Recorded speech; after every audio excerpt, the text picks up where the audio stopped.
Never. Ever.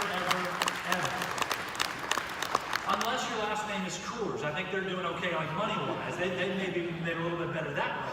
But seriously, there's never been a family that has been made better by alcohol. There are thousands upon thousands upon thousands of families that have been destroyed by alcohol.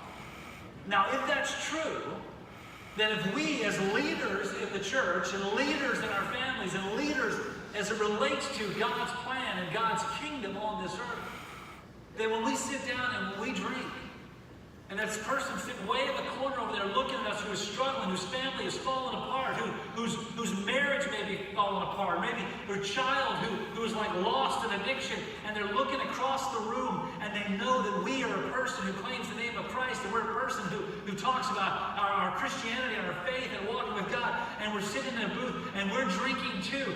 Here's what we're doing. We're giving that person an opportunity way in the corner over there, I'm not pointing to you, but way in the corner over there looking at us and saying this. After their lives are falling apart because of alcohol, and they're looking at us and saying, I don't want to have anything to do with that. It's a testimony issue. That's right. Now, I know I'm stepping on some toes.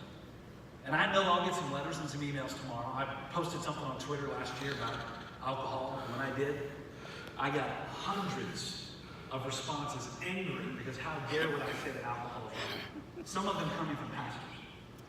Okay? Now, here's what I would say. Again, I said it to them, and I'm going to say it to you. You may disagree with me wholeheartedly. Okay.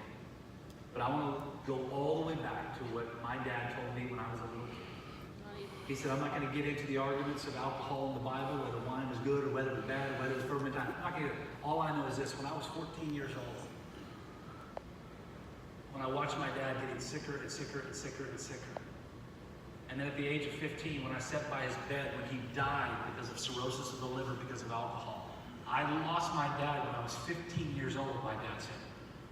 He said, here's the deal. I don't need to worry about whether alcohol is okay or whether it was fermented in the Bible. I'm not going to, all I know is this, is it took my dad away from me, and I am never, ever going to say it's okay for the rest of my life. That's right. Let me just tell you something. There are families in this room today that have been destroyed by alcohol. There are families in our community that are destroyed by alcohol. And man, if we're going to be leaders, if we're going to be like people who claim the name of Christ, then here's the deal. If you're not captivated by the cup, like if you say, I'm not addicted, it's not that big of a deal. Then if that's true, then put that doggone cup down and stop drinking it so you can be a better testimony and a better witness to the world to let people know who you are as a follower of Jesus Christ. Okay, I've stepped on toes, I'm moving on.